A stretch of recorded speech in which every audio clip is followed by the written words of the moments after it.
again. This is number 5 from Minnesota. Today I have Jordan Lawalin.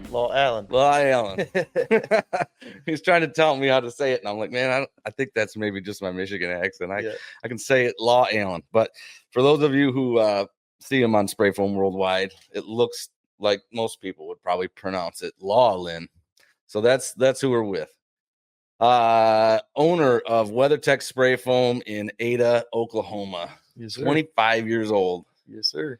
Man, getting it. What time? How old were you when you started that? I think I was probably 20-ish. Yeah. You were 20 when you started it? Yeah. So we're almost 5 years in.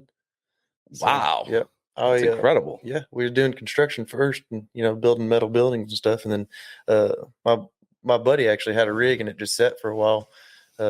And I was about to hit the road. I used to be a pipeliner. So what's that mean? Like welding, like on the pipelines and stuff. Oh, pipeline. Yeah. That's your accent. Yeah. I thought you said pipeline. Yeah. What is a pipeline? Yeah. Oh man, that's funny. Oklahoma accent. Huh? You were doing pipeline then, yeah. Huh? Yep. Yeah. I was a welder on there for a couple years and had a kid. So decided to travel and wasn't too much fun in a camper with the with the kids. So we decided to move back. So what drove you to spray foam versus anything else, let's say? So like I said, my buddy he bought a rig and they didn't use it too much. They had other companies and stuff, and he didn't use it a whole lot. And I was used to making really good money, welding and stuff on the road. Then come back home and like there's no money to be made. Sure. So I was about to hit the road again. He was like, "Well, what do you think about going in partners with it?" So I was like, "Yeah, we can try it." So we did it. We was together for about a year. Then we just, kind of split up and, he did his own thing and then, I did mine. So that's kind of how I got started. So you're sole owner then? Yeah. Okay, cool. Yep. So it's just me. I started, man. We split up and, at the time, in Oklahoma, they legalized marijuana. Oh yeah. So it was a good time to be in business. Yes. all these grows are popping up, and we're spraying 2-3 inches of close cell on, a lot of big buildings, 50 by 100, huge buildings, and there was actually this Chinese man and, they moved in a bunch of them, there were a bunch of, Chinese moving in and, starting grows and stuff like that. And they had really like a lot of money. So, and they paid everything in cash, So, I started with that, and this dude, man, he had a 46,000 square foot building, and he was like, man, he said, you need to start off on your own. I said, well, I don't have the money. Well, I found this guy, man, and it was crazy, I started with no money, I didn't have a whole lot of money saved up or anything like that, and well, this dude out of Texas, he owns Thermal Shield. His name is Braxton Bernard. I don't know how to pronounce his last name, but he had this rig, man, and it had an E30 R2 in it, air compressor, shore power, and 150 foot of hose. It was one of his old rigs. It was just sitting and stuff. And I didn't have all the money to pay for it. So the dude, I traded him a couple guns, and I was like, man, just let me pay you out or something like that. And we did a handshake deal. He was 6.5 hours away in Texas and went and picked the rig up and, come back home, start working, on a handshake deal. And, I paid him money every week. So you didn't use the rig that what was it, your cousin or what was that? No, my buddy. Your buddy? Yeah. You didn't use that rig? No. So he kept doing it. So, I see. Now we're, we're both You're doing both it. doing it? Yes, sir. Oh, okay. So yeah, it was a crazy deal. That dude, I went down there and picked the rig up and came home and started working and just, paid him out. I think, man, he it was a good deal. Probably like $15,000 for the rig. That's a really good deal. Yeah. If it's a decent rig. Well, yeah. It was the trailer and stuff was in rough shape, but it worked, and that's all that matters, man. I used that for probably a year, and then it had a ramp door. The door wouldn't even come down. Oh boy! And then the side door, it was a piece of plywood. And dude, it looked raggy. You still running that thing? No. I parked that and I spray foam the inside, and now I just use it for storage. For like all the hoses for the vacs and stuff like that. Just a good storage trailer. Just keep because it's got the tall ceilings. I think 8'6", height in there. So, I mean, it's a good storage trailer. So it just sits the shop and, you know. What year did Oklahoma go recreational legal? It might have been like 2020, but it's not recreational yet. It's still, though, you're still just in medical. Yeah. Oh yeah. Okay. So that's a good subject we haven't touched on in this podcast. Yeah. So when I started, it was I started in the late 2008. Geez, what was it? 19? Late 2018 is when I got started. And that was on the ballot. Recreational was legal in Michigan. Was on the ballot late in November, right? That's when I was starting. Didn't even think about the fact that, you might get a huge influx of work over this. Yeah. Wasn't even on my radar. Yep. And so, when I got started, like it was during that election time is when I was just forming everything. Right. So it took a little while, because, it doesn't just go legal right away. Right. You can't just start growing right away. So 8 months later or whatever is when I got my first call for someone who wanted to grow. Now we had been recreational for, I don't know, maybe 8+ years, maybe 8 years. But anyway, and then it just went berserk. And then the thing is about those guys is when you get one, they tell their friends and buddies, and then they tell their friends and buddies. Yep. I'm getting like 4 times, fourth generation referrals, if you want to call it that. So it's good. So I would tell anybody out there, if your state is getting there, if you're about to go legal, whether it's recreational or medical, you're gonna see an influx because they don't cross state lines. Like it stays within the state. The stuff that's grown there for the most part is stays there, consumed there, if you want to call it. Yep. So so there's going to be new places coming up. Exactly. So it was great, man. It's great, but you say it was great. Yeah. Oh, it's over. I mean, it dries up. Yeah. So you got to figure that too. You got to go, okay, well, you got I figure about 2 years. Yeah, for sure. About 2 years before it dries up from start to finish. And don't get me wrong. I mean, they're still out there. In fact, I've got one that's coming up in October. That's a pretty big job. Yeah. But that's like the first one I've had in months, many, many months, where during the heyday in that 2-year period, I was doing one a week. Every day. Yeah. Well, we were every day. That's all every we day. Yeah. Like it would be a new, because we would pull, there's a couple other buddies that have spray foam companies back home, pretty close. So we all kind of help each other out, so, hey, you get a big job, and at the time we all just had one rig, so on a big job, we'd take 2 rigs or something over there and, just bust it out, because you got one to do that tomorrow, and like anything else, they're like, hey, I want you to be here tomorrow, and then because they're going to look, and whoever can be there tomorrow, gets it, on certain ones, but I mean, heck, it's just like that with the houses or anything, unless you got some good builders, like now we don't, all we do is work for the same like the same people now. Like we do a few new clients here and there, but now, man, for the past year and a half, 2 years, we've just been working with the same builders, big houses, 6,000 square foot custom homes. And like we did a pretty cool one last week. It was 6,000 square foot. And in Oklahoma, it's kind of hard to sell, like a really good system, like a hybrid, and like this one we did, it was 3 inches close on the roof, 2 inches on the walls, and then 4 inch open cell on top of it. Oh wow, 6,000 square foot. That's a monster. Yeah, so I was like, man, I was like, this is what I would do, and he was like, well, yeah, I like that. He said, but this house is up on top of a hill, and I want the structure and this and that. So, hey, I gave you my my opinion, but if that's what you want to do, I'm more than happy. But sure. I'll give you my what I would do. Because that's a lot of money. And I'm really fair with everything I do. I'd like to tell you, what I would do first. And of course, I'm not going to make as much money doing it the other way, but I feel like that's the right thing to do. Well, and not only that, it also kind of helps you get the job. Yeah, exactly. Because nobody wants to go to someone and to give them this crazy price because they're never even going to talk to you again. Yeah, sometimes. If you help them get the price down, you're much more likely to. Well, and that's what the dude said. He was like, "Man, I got a couple other prices, and you were quite a bit higher than everything else, but I like how you explained, certain things that the questions I asked." And I was like, well, that's nice when that helps, when people actually appreciate that. Oh yeah. I mean, now, everybody's, well, not everybody, but, they're like looking for this, not the cheapest price, but, I usually stay on the higher end of our market. And like, you kind of, you win some, you lose some, because you can't beat everybody, and some people don't, once they meet you, and then they're like, I'm not even gonna look around. I like this guy, so you those kind are the good ones. Yeah. You kind of sell it off your personality, especially me being young, and I got to have, information to back my stuff up, which I've been doing it long enough. So I got enough customers. I can send you 100 phone numbers if you want to call somebody, but most of the time it don't come to that. Yeah. So that's why you got that Top Gun mustache too. Yeah. That's so usually I got a camo hat, and they're like, "Man, are you a cop?" I was like, "No." Oh, that's Everybody thinks I'm a cop. Makes you look a little older, a little more. Yeah. It's all good.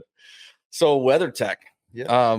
Where'd you get that name? Man, it was one of them deals, man. It took me a long time to figure out a name, and I kind of had stuff planning before, actually starting it. And man, I just, it's kind of hard, coming up with a catchy name. And I was like, well, it sounds pretty cool, and so it reminds me of those floor mats. Yeah, you probably hear that a lot. Yeah, well, yeah, I mean, that's kind of where I got it from. Is it? I had to make sure. I was like, is it art if I use this name? And yeah, as long as you're not making floor mats with that name, exactly. That's probably okay. But I mean, it sounds pretty catchy. Yeah, it's a good name. Sounds good. So you grew up in Oklahoma? Yeah. So I grew up in Oklahoma. I've lived there my whole life. I moved to Kentucky for about 4 years when I was probably, I'd say 10, 11. I lived up there with my great aunt and my dad for about 4 years. Went to private school and stuff up there. And then, really? City life wasn't really for me. I live in the country and stuff. Houses are 2 miles apart. So it wasn't bad, growing up, but, I hunt and fish and stuff like that. And finally moved back home with my mom and, live the rest of my life out there. So, I mean, I don't want to pry, but, if you only have to talk about it, if you don't want to, we can edit it out. But moving from your mom's to your dad's and your great aunt, what was that all about? So it was just, it was change of scenery. I always used to go up there and stay with my aunt in the summers and stuff. And then my dad ended up moving up there because that's where my dad, he lived up there, a lot. I got family, in Kentucky, and then from my dad's side, that's where most of them live. Okay. And so I always visit. Is that where your dad's from? Like that's where he grew up? No, he grew up here. And then they moved at some point to Kentucky, and they kind of lived over there. But yeah, no, it was a really cool experience. It's a different life. Up there, because up there you might have 500 people in your class. And back home we got 30 people. 500 people. Yeah, bigger schools. Bigger schools. In like Louisville or something? Yeah. Oh, yeah, that's where I lived, is Louisville. Right downtown. Yeah. So I mean, it was big schools, which the school I went to, there was like 3 different classes, and it might have been like 100. But once you get into bigger, high schools and stuff, that's where you start seeing the big classes and stuff like that. But I grew up. I went to school. I think we had 25, 30 people in the class. In the whole grade. Yeah. So it's way different. But I actually when I was I guess a sophomore, I was like, man, I don't really care to go to school. I'm not much of a sitting in class type of person, so I quit going to school and I did online school and started working full time. So I've been working since I was, 14, pretty much full, after work and then summers, and stuff like that. Cause we grew up real poor, my mom, my mom was doing it by herself most of the time until she met my stepdad probably when I was 13 or 14. And now they're still together now. But not growing up with a lot, you always try to, not ask your mom for, money or, this or that, knowing stuff is pretty tight. Try to go get it yourself. Yeah, if you can. Exactly. Yeah. So man, I started my first business when I was like 12. I was mowing lawns. Oh yeah. So I started a business. It was called Lawn and Order. Oh yeah. That's good. Yeah. That's kind of like me, man. Yeah. Foam and Friends is like a take on Fox and Friends. Yeah. There you go. But yeah, so I did that, and dude, I made a lot of money, a little kid pushing around a lawnmower with a weed eater, charging people $20-$30, Heck yeah. So I kind of started there, and then, man, just slowly came up when I was, my wife, her uncle owns this foundation repair company, huge, company now. Okay. And me and my wife, we've been together since I was about 15. So we've been together for a while. Wow. Yeah. And we went on vacation with her uncle, and he's got like a penthouse and stuff in Florida. And we went down there. He's a millionaire, Yeah. And we're riding on his boat and stuff. And he's like, "Man, you're going to work for me one day." And I was like, "Oh yeah," and like, laugh it off. But I mean, I was like, 15, that sounds kind of cool. Yeah, I was like, I hope so. So we get back home, and by that time I'm doing online school. He's like, "Man, why don't you come work for me?" He's like, "You can work in the shop." I was like, all right. What do you do? Huh? Doing what? Welding. Welding, and then they weld with robots, and all kinds of cool stuff. Sure. Plasma cutters. So I worked there for like 3 years. Well, I guess until I was 18, so it was a few years. And I was like, "Man, I want to start another business, or I want to start a business." And he was like, because when I worked there, we would get there at 6 o'clock in the morning. We get off at 2. So then after we got off, then I would, go mow lawns, after, like I would already have my trailer hooked up to my truck and just leave and then mow lawns until, 6 or 7, 8 o'clock at night. And then when I turned 18, I was like, "Man, I want to start a business," and, you can't really go and start a business, go get a loan, at 18 with, Yeah. you don't have much credit then. So I told him, I said, "Man, you think you'll help me out, start a business?" So I started a trucking company. So what's that? Trucking company? Trucking company. Yeah. Okay. So I started that, and man, it was kind of one of them learning deals, Yeah. It's a lot harder than you're like, "Oh, it looks like you make a lot of money, this and that," but boy, that was one of the hardest things I've ever done. What part of trucking did you do? What, like, was it So, like dispatch, like those sort of things, where you get loads and give them to drivers? Yeah, so I was a driver. So yeah, I got my CDL. I actually bought my semi before I even had my CDL, and I drove the semi up there and took my test. They were like, "Hey, how'd you get up here?" I was like, "Oh, my uncle dropped my truck off." Yeah. And so that they're like, "Oh, I can't do much about it." But yeah, I did that, and like I had an end dump, so like haul rock and this and that. Oh yeah. And then we'd I could hook up to other trailers and do different things like haul sand and all kinds of different stuff. There's always something to do, but it was just insurance. Being so young, Oh yeah. insurance was crazy, man. Like at that $1,200 a month, and your truck payment, and fuel, and then that thing broke down every day. It seemed like always something. So yeah, I ended up getting out of that, and that's when I kind of started doing the welding stuff. I had some buddies working in West Texas, and so I went down there with them, and I parked my truck until I could sell it, and just went down there and helped them, making good money, like $2,000 a week, just being a helper at first. So I mean, shit, I was still young. I think I went down there when I was 19, 20, something like that. 19. And I did that for like a year and a half, 2 years. But yeah, wow, wild adventure.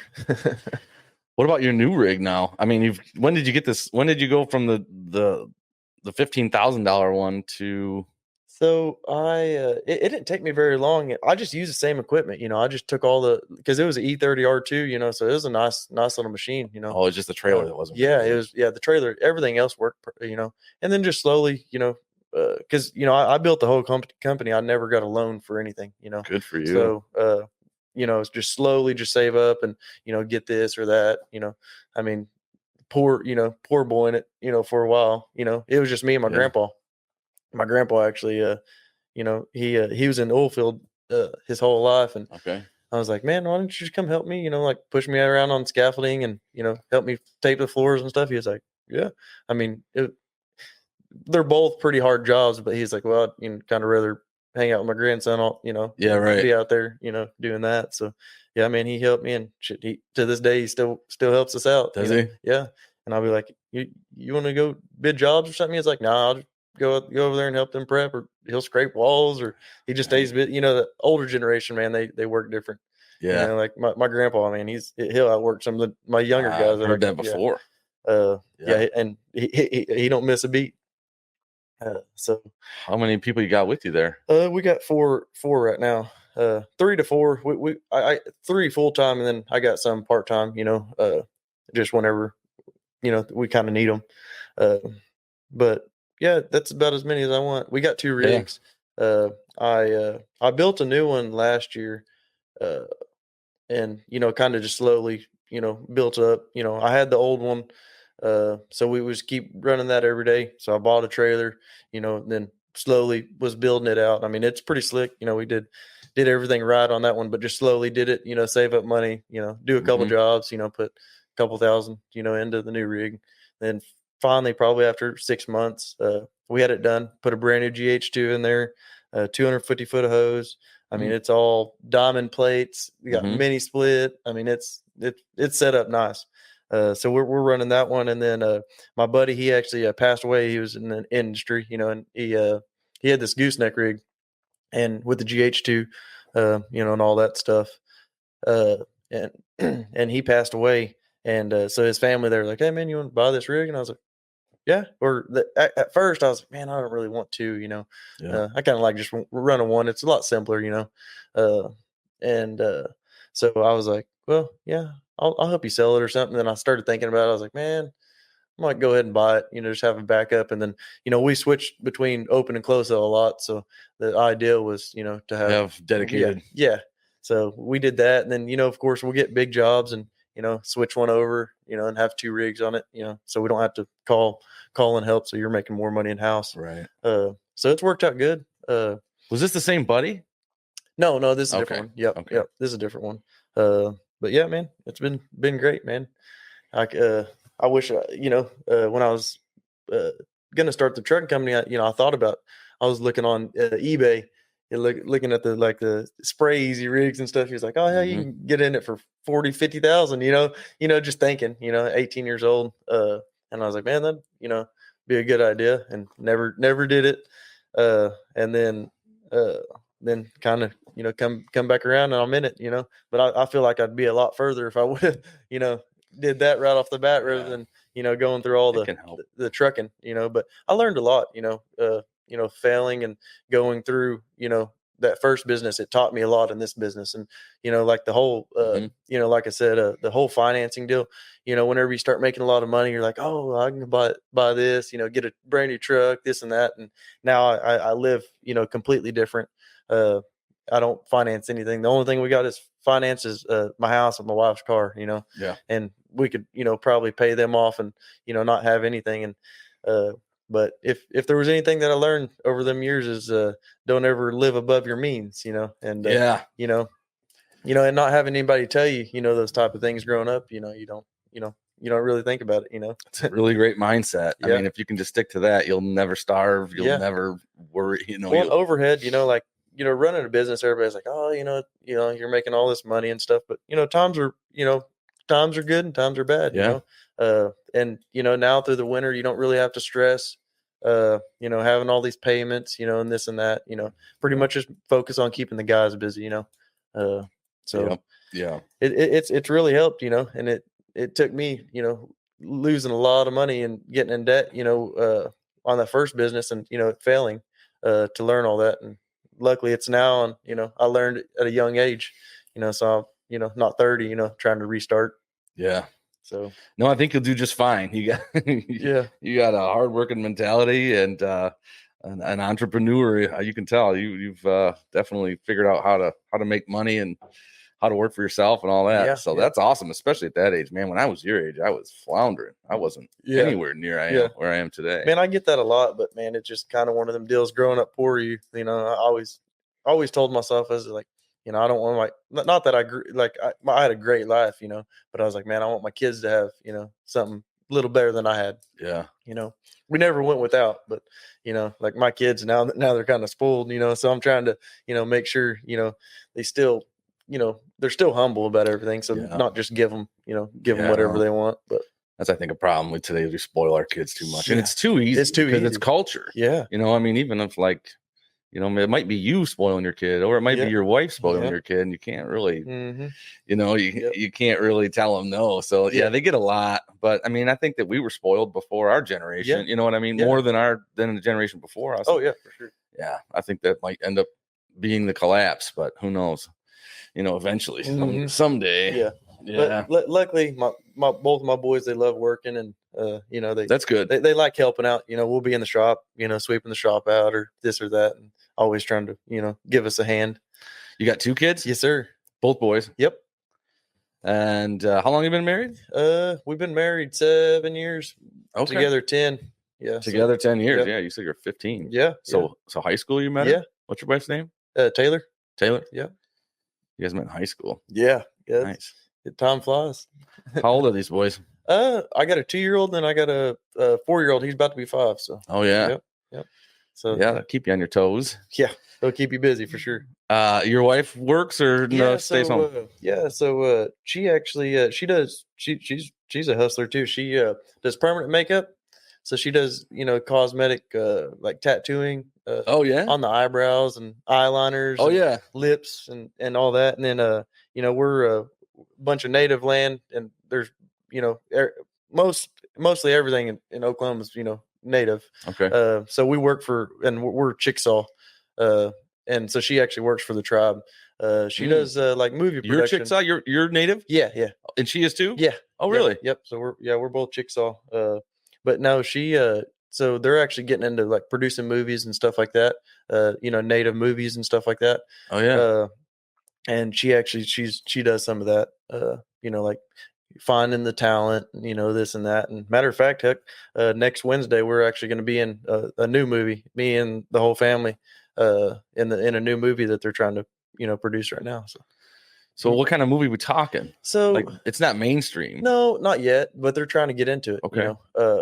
Like right now, I believe this one's going to be like a documentary type deal. Okay. They've been working on it for a couple years. It's a slow deal, but they're looking to have it on Netflix and stuff like that.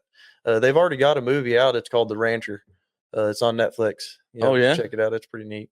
But they shot that years ago. So, they're still learning everything. So it's slowly, evolving. It's coming a lot bigger deal, but they're actually talking about, getting into doing some bigger movies and series and stuff that'll be all over Netflix and stuff like that. So that'd be neat. You might see him on TV one day. Yeah, that'd be cool. Yeah. All right. So talking about native, I've been thinking, I used to be big into baseball, and then it got too woke for me. So I decided to boycott it. Yeah. And as most sports, but anyway, the conversation's been up a lot about, the mascots, the native, obviously the Redskins. I can see that being offensive. Yeah. The Cleveland Indians are now I don't even remember. Yeah, they changed the name. Yeah, I don't keep up with it too much. Yeah. But they changed the name to something that's not, But the thing is I'm looking at, are they trying to, I feel like they're trying to wipe away the history completely. Like, I don't know. I want your opinion on are those offensive? Are they all offensive? And should they get rid of them? I mean, I don't think so. And I mean, if you ask any of my family, like they're not gonna have an opinion. Probably like I mean, it's not like it's not like they're calling us names and stuff like that. I mean, it's not bad names. History. Yeah, I mean, it's history. I mean, what can you do? I think it's just today's world. I mean, it's just about anything. Everybody gets mad, butthurt about Well, and I see that. I just think that they're trying to wipe the history away completely, and it's like, wait a minute, you're not gaining by changing the name. You're actually taking away. Mm-hmm. Yeah, I mean, at least that's my opinion. But I'm not native, and I'd rather hear your opinion than what I have. Like I said, I mean, most of my family, like they're not gonna get offense, any offense over that, So, like I said, it probably just depends on who you ask, Maybe people mostly just aren't offended, but the people that want to change it because they just want to change stuff. Yep, yeah, and that's probably what it is. That's probably what it is. Yeah, for sure. But, yeah. All right. Let's get into some other stuff here in a minute. Where'd my paper go? I got some questions. Oh, here it is. Did you drive down or did you fly? I drove. Yeah. It's a 9-hour drive, but it took me 10 because you have to stop and get gas and you have to get like something to eat or whatever. Mm-hmm. But I came by myself. Yeah. So that made it faster. Right. Yeah, for sure. Yeah, we actually drove. We just we just drove all night. You did? While the kids. How were long did it asleep. take you? 12. It was 12 hours. Well, I mean that's from when you left to when you got here. No, it was probably a little bit longer, just because like you said, Yeah, probably bathroom stopping and stuff. breaks. Yeah, probably 13. Altogether. Okay. We left at 8, and then we got here at like 9. So yeah, probably 13. You got here 9 a.m. yesterday. Yeah. No, Thursday. Oh Thursday, yeah, yeah. I got here Thursday too. I realized that. These events, it's really, if you don't get here like a day before everything starts, Yep. there is a lot you're missing out on. So I'm like, I'm just gonna keep coming to these things a little bit early. Kind of, give you a little time to recover. Oh, that too. Get here and you're tired from the plane or drive. Right. So yeah, I try to get there a day or two ahead. Yeah. Depending on where it is too. So some places like Vegas, you don't want to stay too long. No, you don't. No. Did you go with family to that? No, it was just me this time because my wife, she had to work, so she stayed back, and me and one of my buddies, we went down, stayed there a few days. I think maybe we might have stayed there the weekend or 3 days or something like that. Yeah, it wasn't too bad. But we just went to Vegas, a couple months before that for our anniversary. So I was like, man, just went down there and come back twice. So, yeah, it's fun. You like to play? Yeah, I'm a little bit of a gambler. Do they have like a native casino near you? Oh yeah, that's all Oklahoma is. Yeah. Is it really? Yeah. I mean, every time you turn around, there's a casino for sure. Yeah, there's about 5 or 6 of them that I can think of in Michigan. Yeah, there's one not too far from me. It's actually in the district of where I went to high school. It's pretty new, but nice. Yeah. You went to some classes today? Yeah. Let's talk about that. Yeah, so there's a couple different ones, kind of help you out on like estimating and stuff, just kind of stuff that you kind of, already know, but just, kind of, for some people that don't, or, maybe a different way than you do things. And then, so there's, that one, talking about yield and stuff. And then there was, Jeremiah Bryant. He did one. Yeah. He did a really good one. And it was kind of, over, profit and stuff like that. Oh yeah. And then there was actually another one that was like kind of, had some stuff to do with tax and stuff like that. Kind of just help you have an idea on where to put your money, so it's not just sitting in your safe, or and kind of where you're not going to end up having to pay tax on it. And it's a long-term investment. But yeah, it's pretty cool. Yeah, always something to learn. Yeah, I mean, you definitely got to know how to work the tax system. Yeah. All the billionaires do. They know how to do it. Oh, you got to. I mean, I don't like paying taxes. Yeah, I mean, it's stupid to pay more than you. Yeah, sure. Sometimes most of the time probably you can get a good, if you have a good accountant. Oh yeah. I mean, they'll pay for themselves. Yeah, for sure. Yeah. Definitely get one that is for you, not just doing the books. Right. Right. But yeah, it's always good to have a good tax lady, because like you said, I mean, who wants to pay $40,000-$50,000 at the end of the year? I'd rather keep it. You don't have to. Yeah, I'd rather keep it. Yeah, and even if it's sometimes just buying assets to save yourself from paying, you might as well have the asset over anything else. For sure. So yeah. What's the first car you ever had? It was my grandpa. He gave me like a 94 Chevrolet extended cab. So that was like just an old beat up deal. Like a round body. Yeah. One of the first square. It was square. Kinda. Oh, it was? Yeah. 94, it was like right before, they went. Oh, maybe it was 95 they started the round body. Yeah. Okay. Yeah, it was, yeah. Okay. But yeah, I got that, and then I've always traded and, flipped stuff, and oh yeah. I mean, I still to this day buy stuff and they're like, bro, you just bought that yesterday and already have it for sale, the next day. Oh, you're one of those. Yeah. I know some people like that. But man, I mean, as long as you're always making money. Yeah, last year, man, I do a lot of stuff on the side. I got a construction company too, so I used to do a bunch of stuff in house, like the buildings and concrete and all that stuff, but now I like having less guys and just sub it out and pretty much just make the same money, and having all the overhead and headache, of having to be there for the whole job and actually doing it myself. So we just GC a bunch of stuff now. Oklahoma's real lenient on other rules and stuff. So I mean, as a general contractor, you don't have to know license or anything like that. So pretty easy, you know. The GC, and you're talking about general contractor. The foam part or no, the whole no, whole we building? do all the foam. So we do like turnkey, you know, from the ground, dirt work, concrete building, you know, red iron buildings. So you guys GC the whole building, but you spray the foam. You spray it yourself. Well, so until everything else is done by someone else. Yeah, until about 7 months ago, we built the whole building and everything in house. But now, like I said, we just stay so busy. I got a couple other buddies that, you know, they have welding companies, so I'll just, hey man, you know, go put it up, you know, and pay them, you know, so much, and, you know, kind of put 10-15% on top of it, and, you know, not have to actually build it and still make a little money. Yeah. So that's pretty nice. Yeah, that works. Yeah. You got to stay busy, you know. You do. Yeah. You do, especially in there's certain times. I don't know how much different where I live and where you live, like throughout the year. You know, you guys probably have a little bit of a different climate. Yeah. So I mean, like for everybody, I feel like winter's always a little slow. Just because the building slows down. You know, we get a bunch of, you know, nasty weather, and, you know, building just goes a lot slower rather than in the summer, you know, like nice weather, you know, most of the summer, you know, we get rain here and there. But I mean, our busiest time is summer for sure, you know, and, you know, starting out winter really sucked, you know, just starting out, you know, didn't have a whole lot of, you know, connections and this and that. But now we stay, you know, busy enough to where we're not starving, you know? Yeah. So, I mean, I can't complain.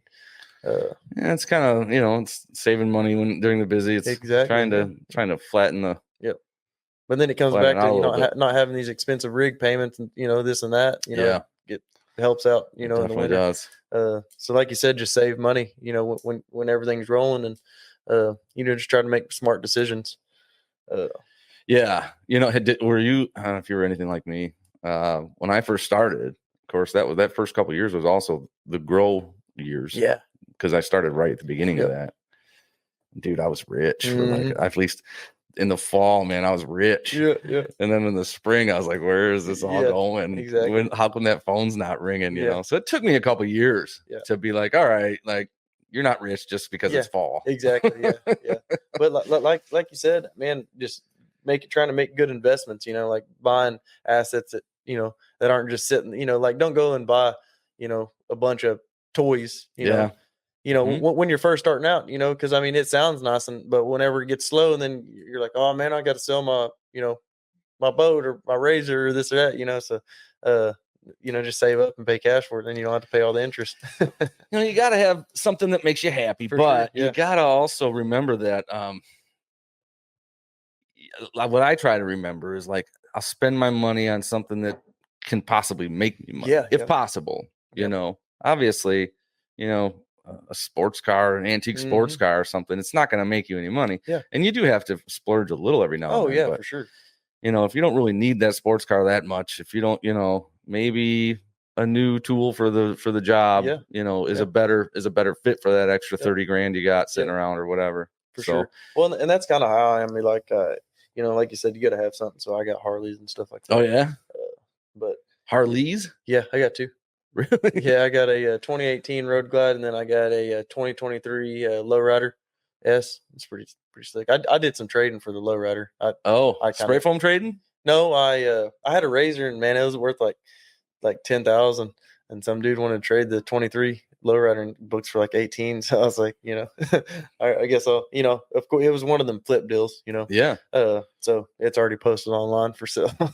You know, I've had it for a couple weeks. Oh, it's fun, you know. So you really have one that you ride? Yeah, but like I told my wife that, I was like, man, I kind of want to keep it because it's fast, you know. What'd she say? Yeah, she kind of, yeah, she kind of, hey, you do. She knows that you work hard, you make the money, and she's okay with any of the. That's good. I mean, that's the way it should be, really. I mean, she's always like, mostly, well, you need 5 trucks, you know. You know, if that one breaks down and that one breaks down, well, then I got 2 more. Because 4's not enough. Yeah, but I mean, you learn too. 5 trucks, really? Yeah. I got 4 1-tons, and then I got just a, you know, putt around. So the 4 are like work trucks, or ones? Yeah. I got one of them. I got like most of them are, you know, for work, but I just have backups because, you know, say I just leave one hooked up to the gooseneck, because I used to have skisters and stuff like that, but I kind of got rid of them because I didn't, use them as much. So I just leave one hooked up to the gooseneck, and then I got like one of them, stays hooked up to the spray foam trailer, and then I actually just bought a new one. It's like a 2018 High Country 1 ton, and I wasn't really wanting to buy another truck, but I found that one online, and it had a rebuilt title, got struck by lightning. And I mean, the truck's immaculate. It had 65,000 miles on it, and the dude wanted 35,000 for it. So I was like, "What kind of damage?" Obviously, electrical. Yeah, right. Yeah. So was it anything in the body too? Or no, it struck it on the antenna. Oh, really? Yeah. So he said he put in all new computer, all that, all like the transmission control module, all that. Oh yeah. And ECM, TCM. Yeah, he said, man, it would start up, run fine. But the windows wouldn't roll down. What else? Maybe something with some lights or something. And he said he changed the radio and it fixed everything. So really, I mean, it looks like a brand new truck. It's what is it? It's a 2018 Chevy 1 ton. And it's got it's the High Country. So, yeah, I mean, it's pretty slick. So is that's your baby? Yeah. That's kind of truck I would drive around. Yeah. But yeah, then I got the main truck that pulls the trailers, and I'll hook up to that one, and hook up to the other trailer for taking both trailers to the job or whatever. But then I got a 2013 Dodge that pulls the trailer around. So, yeah. What do you like best? What Ford, Chevy, Dodge? So let's say you're pulling a rig around. If you had a brand new truck to pull a rig around, what would it be? A lot of it has to do with like deleting them and stuff too. Yeah, for sure. So like my the Chevy, it pulls good, but like that Dodge, it's deleted, and I mean, sure, you don't even know the trailers. Huh? You don't know the trailers back there. Yeah. And it's got this 6.7 in there, so I mean, it pulls good, but the Duramax, it's getting deleted next week, so I guess we'll see. I saw a video last night online. I don't know. There's this guy who makes shorts on like Facebook or Twitter or whatever. What is it? What's the TikTok? Shorts? TikTok, yeah. He's a guy out in Utah. Yeah. Clean cut dude. He makes the videos on diesel trucks and the shop. Yeah. He's a real clean cut guy, gray hair, Well, him and someone else made it, and then he kind of came in and commented on it. They showed a Air Force. It was a 23, I think. It was a Ford truck, Ford Super Duty. Right. And it was like camoed out, and it was said on the side U.S. Air Force. So it was a military truck, but it was a Ford. Right. It was a 23 Ford with a 6.7. Yeah. And it was deleted, factory deleted. Huh. The government's factory deleting the EGR and the DPF. Yeah. Damn.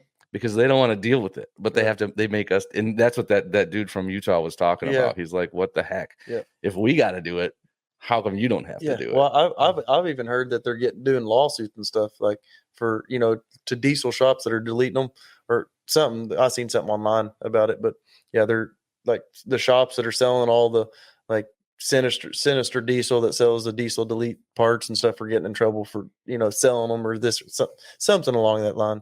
But I was like, man, it's always something. I'll tell you another story about that.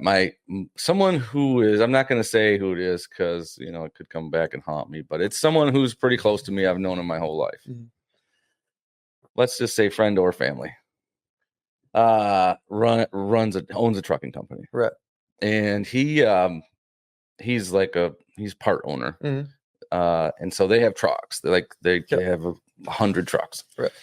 And he wasn't even involved with it. He's like the guy who takes care of, the loads, mm-hmm. So he doesn't do any mechanic work or anything like that, but they were doing some deleting on these trucks, to get more power, to get better fuel, to get, more miles out of the truck, everything. And I don't know, someone must have disgruntled or something, squealed on him. And the EPA came down, and he is, so it was just this past fall, about a year, not even a year ago, mm-hmm. like 9 months ago. He had to go to court and everything, fined like $1 million. Yeah. They said it was one of the biggest ones in the country, and which is surprising because it's hard to believe that it's that big or that there's none bigger. Yeah.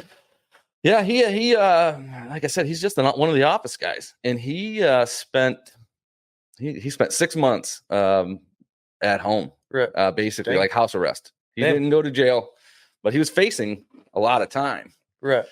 So anyway, That's crazy. it is crazy, and it's just a stupid thing. I mean, Yeah. I understand you want to save the planet and everything, but America runs on diesel. Yeah, I mean, yeah. Well, it's just like the whole Tesla deal, you know, like they're thinking like one day it's just going to be all electric, and I ain't driving no electric car. You got to charge every 200 miles. Yeah, like, shoot, I can't even make it. You know, it wouldn't be fun to. It wouldn't be bad to like drive one. Yeah, to have. I mean, not to have one, but just to have, just to drive one around. Everyone fast. says they're super fast and everything, but to be your number one car, no way. And I saw another headline too that people are getting. The people that have had them for a while are sick of them. They're like, all right, I'm over it. It's just like us, you know, like traveling down here, and you got a Tesla or something like, and you got to drive 250 miles and charge it, you know, and then you're at the charger for what, hour? Yeah, hour and a half. Like, I wouldn't be able to come out here. It'd take me twice as long, at least. Like, I mean, it's just too much time, you know. Yeah. Rather than putting in the gas, you know, and take you like 5 minutes, you know. You know, and they're obviously so much better than they ever were. Yeah, but they've still got a long way to go before they really get people to want to do it. But if they impose all these regulations, I mean, we're gonna maybe be forced, just like with the DEF and the EGR and all that sort of stuff. So who knows? Anyway, well, I'll ask you some more questions here. Food question: favorite flavor of ice cream? The Rocky Road. Rocky Road? Yeah, my wife likes that. That's her favorite. She likes Edie's Rocky Road. If I come home with some of that, she's gonna be pretty happy. Yeah. What's the coolest thing you ever sprayed? Man, we did a big job up there in Oklahoma City. It's on the hospital, and it's a roof. It looks like a big old slip and slide. Like one of those. And well, the way they built it, like whenever it rains real hard, like the rain was blowing, because I mean it's a roof like this, and it's like standing seam. But on the corners, I guess they had a hard time, like, like making it right with all the trim and stuff, to where when it rained real bad, the water would blow up in there, and then it would run. I mean, this is like a huge, like, children's hospital. Yeah. And they couldn't get that water to stop leaking, so we had to go on all the sides of it and spray roofing foam all the way up it and go back and coat it. But that was a pretty neat one. And then there's just a bunch of like cool ones over the years. Just like I guess mine the cool ones are the big ones. Where you can go. Where you make a lot of money and you don't have to like move around so much. Yeah, exactly. Yeah, you're there for like 2 weeks, right? 20-something sets. And yeah, I like to have some big ones and some small ones, like because sometimes when you get a big one, it's like, man, I'm just ready to move on. That's and how get paid for this. Yep. They're like, man, I'm tired of seeing this building. Right. And then sometimes you get in the small ones and you're like, the profit's not quite as good. Exactly. And, that sort of thing. I like, honestly, my favorite is like a 2 to 3 to 4, 2 to 4 day job. Yeah. Honestly, I like doing 30 by 40s, Oh, yeah. Like just pull in there in the morning and spray it and get the check after and, hit the road. Yeah. But yeah, we used to do a bunch of like 1 day jobs, like just work 10, 15 hours, just to finish it one day, because it's like 2 hours away, and you're like, oh yeah, dude, I'm not coming back, Right. So you just try to go and do it all in one day. If you were doing a 2 day job, would you stay in a hotel, or 2 hour away job? Would you stay in a hotel, or would you drive home and back? It depends. Like, I don't know, just kind of how we feel. Like, like a 2 day job, we'd probably stay sometimes, and then it just depends. Like some drives, I don't know, even if it's 2 hours this way or 2 hours that way. So like, we don't like driving, like, it seems like this 2 hours takes way longer than those 2 hours, so we might stay, just because of the scenery, how it is, like, heck, driving over here, there's just nothing to see. So it's so boring. So it's kind of feels like it takes, longer, but it don't. Sometimes I just like to stay. I'm like, you know what? I can go straight to bed if I want. And, and then I don't have to get up super early, and I don't have to spend the first 2 hours of my day driving. Mm-hmm. And, the $130 or whatever is just worth it. Yeah. Oh, yeah, for sure. So, yeah. What's the most trouble you ever got in high school? Man, this is crazy. I like crazy stories. I was probably like 17 or 18. No, I was like 16 or 17, and I had this crotch rocket, like a like a motorcycle. Yeah. And I got the bright idea to run from the cops. So, oh boy. Yeah. So I was doing a wheelie down like the main street over town, and like through a 25-mile-an-hour zone. Yeah. And the cop flipped around, and I was like we're like bunch of my buddies were all on the line, and like I'm like, all right, I'm gonna take this road, and like I take off, and the cop, come to find out, he said he wasn't even coming after me. He said, I never even seen you do a wheelie, and I was like, God, man. But he said, I seen you take off real fast and turn down that road, and so he's chasing me, and I guess he calls it like, I learned like you can't outrun the radio. So I get to the stop sign, and there's like 3 cops coming from this way, 3 cops from this way, and it's at a T. So you're like, I'm stuck. Oh, so man. I pull behind the church, and like there's like 9 of them. They all get out and like pointing guns at me and stuff. They're pointing guns yeah, at you? Yeah. And they're like, get on the ground. And like, so I'm starting to take my helmet off, and the dude tackles me. And Whoa. so I ended up getting out of it, man. He was like, my uncle, he was a firefighter there in our town for like 20 something years. And I was like, man, I just don't tell my uncle. And he was like, well, who's your uncle? And I told him his name, and he was like, oh man. He said, and he had the handcuffs on tight, like, I was like, God dang, and he like, put them on there and then picked me up by him. And I was like, oh, dang, they aren't messing around. And then I ended up telling my uncle, and he was like, oh, he felt bad. And he was like, you're an idiot, and ended up, my mom had to pick me up from police station, and they impounded my bike, but yeah, I got out with a slap on the wrist, and I was like, never doing that again, Yeah, no doubt. Yeah, it was pretty crazy, That's a good story. Yeah. Do any college or military? No. Nope. So I'm a volunteer firefighter, but Are you? about it. Yeah. Awesome. No military, because like I said, me and my wife, I always wanted to go to the Air Force because I love aviation. I almost got my pilot license. Really? Yeah, I got 52 hours, so I just got to take my test, and then I'll be all good. Then I'll just fly to the spray foam events, make it easier. Sweet. But yeah, I enjoyed it a lot. But I wanted to go to the Air Force, but we had a kid young, and can't really just leave, it's something, kind of like a single man, just, for right out of school, that's something to do. It's kind of hard when you got a family, I guess you could go, but it just wasn't my, my side anymore. Yeah. So, yeah. Well, what's your favorite hobby? Man, I do a lot of duck hunting. Yeah. Yeah. So hunting and fishing, just outdoors, really. Yeah. So in wintertime, when duck season comes around, I kind of don't show up to work until about 10. Oh yeah. We hunt like every day, The morning's a good time. Yeah. We hunt like pretty much every morning. I got a bunch of friends. They got outfitter services, and I'll go with them. I got like my dog. He's all trained up, so I'll just go, and sometimes I don't even shoot. Just go and take my dog. Oh yeah. Run my dog. Like a lab or something. Yeah. Yeah. So he's in training on the off season. I send him to the trainer, just to keep him tuned up, and they work with him like. He does directions. He stops on a whistle, turns around, and look at you, and you tell him to go this way, go that way, or back. Oh, it's pretty cool, man. It's so he stays there for a while, or like so like a couple hours a day, or how? No, this year he's been gone for about 4.5 months, I think. Really? Yeah. So I just pay him, every month, and he just stays there, and they work with him every day. So you don't see him at all, or you stop in every now and then? Yeah. So on Sundays or Saturday, depending on what they got going on, they train every weekend, and they go to different ponds, and they got these launchers that throw dummies every which way, so I'll go over there on the weekends and see him, and then every once in a while he'll go out of town, and I'll go get him for the weekend or something. But I had never heard of that before. Yeah, it's pretty cool. Like, but doggy boot camp or something. Yeah, it is. Well, that's like my son. He always says he's at school. Oh yeah. He says. Yeah. So 4.5 months out of the years, that's about how long he's there. Or is that so? He don't like. He's still pretty young. So, and so we're trying to get into field trials. And, what's that? Field trials. Yeah. Okay. And get titles and stuff for them. So it comes down to just like like their papers, their pedigree. It's got all their titles and stuff, and really it just makes them worth more. So whenever you start, and bloodline's a big deal, with the dogs. Mm-hmm.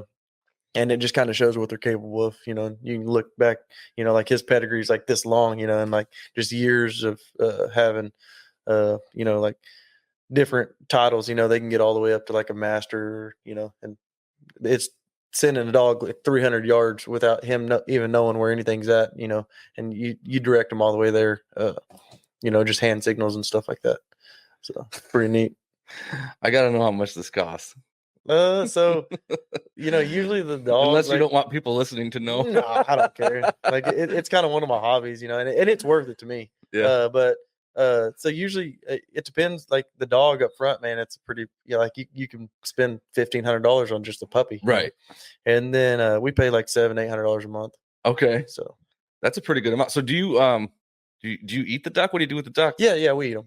Yeah. Yes, really? I mean there's some which I can't really say it on here, but there's some that aren't the best eating, so we kind of use those for training and stuff. Okay, gotcha. Yeah, they eat the shit at the bottom. So okay, so some are left for the circle of life. Yeah. Well, and like we'll freeze them and stuff, and like in off season, like use them for training and stuff. Okay. So just the smell of it, train with real birds, because I mean they work off scent, a lot of it, so it's pretty neat. Yeah. All right, let's do a couple more fast questions. We'll get this done. Who helped you the most to become a better spray foam installer? Man, honestly, Chaz, dude. Chaz? Yeah, he's my dog. Yeah. He's always like he's just like a big supporter, like kind of lift. Well, you guys are in this. He's in Oklahoma? No, he's in Texas. He's in Texas. So I mean, he's been here lately. He's been jumping around everywhere. Yeah, right. Now he's over Ambit. So yeah, man, Chaz. He's always like kind of one of the a big supporter. Yeah. Especially me being definitely young. Me being young. He's always just like gave you motivation, like telling you you're doing good and shit like that. I can see that he can also see that you're a motivated young man. Yeah. So we've been friends for a few years, and like every event, like we usually spend a couple days together. That's cool. He's just, like I said, he's fun to be around. Him and Rusty. We've known each other for a while too, and Rusty, he's always been always there, give you some tips and stuff like that. So, but man, there's just so many people in like Bill and John. Like, I mean, there's just so many people. Like, I mean, that's like kind of a loaded question, because there's just so many people in this industry that are just, for everybody, and you can't beat it. Yeah. It's a great community. Yeah. It's crazy. Gotta love it. All right. Well, let's wrap this thing up. Thanks for watching, listening, whatever you're doing. We'll be doing probably a couple more of these here while we're still in Minnesota. New website, foamandfriends.com. Go there, check that out, and get on the email list. Talk to you later. Goodbye.